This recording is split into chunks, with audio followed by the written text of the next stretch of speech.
Ababaka abatuula ku kakiiko akalondoola ensansanya y'ensimbi eza gavumenti ez'ebitundu balabudde abakozi mu gavumenti zino okwegendereza buli nsimbi gye basaasanya. Ssentebe w'akakiiko kano Regan Okumu agamba omuntu yenna anaasaasaanya ensimbi ya gavumenti ez'ebitundu waakozesesema. We would critically look at it because these are things the Auditor General would not look at, but we would also ask the Auditor General to audit these ones, and that would take us a long way. So Okumu annyonnyola nti baakunoonyereza ne ku nsimbi ezisaasaanyibwa mu misomo egitegekebwa disitulikiti egy'okubangula abakozi bano abakola mu ofiisi za gavumenti ez'ebitundu singa ng'ababanguddwa tebajjumbira kutuusa buweereza eri abantu ba bulijjo. Capacity building means workshops.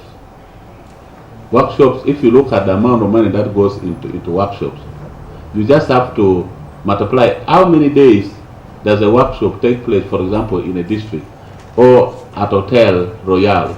Ayongeddeko nti abagabirizi b'obuyambi bandikoledde wamu ne gavumenti bawone okubafera nga n'olwekyo abagabirizi b'obuyambi ensimbi ze basindika ku disitulikiti ez'enjawulo ensimbi zino gavumenti erina okuzimanyaako n'okusobola okuzigobera ensaasanya yaazo nga okugeza zaalina okuzimbibwamu amasomero amalwaliro ag'enjawulo n'ebirala ebitaakolebwako. When you go to the districts, you hear every district saying we have partners. Some of those partners fund these districts directly. Some of these donors do not allow the Auditor General to audit their money.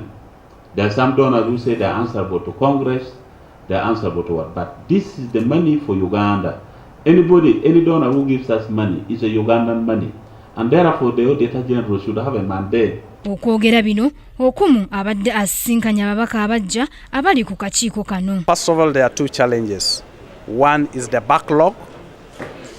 We have so many reports from Auditor General that were sent to Parliament for action and they have never been touched. Olwaleero akakiiko akavunaanibwa ku nsimbi ezisaasaanyibwa mu gavumenti eyawakati katudde okutema empenda basobole okulaba nti basobola okukakalabya emirimu gyabwe naddala mu Paalamenti eno ey'ekkumi. Wabula bagamba nti Paalamenti ey'omwenda yalekawo emirimu mingi nga gyetaagisa nagyo okukolebwa. Wabula beebuuza ensimbi ezinaakola ku mirimu gino zinaavaawa. Joanita Mbabazi, Kingdom TV, amalindirire. This is Kingdom TV.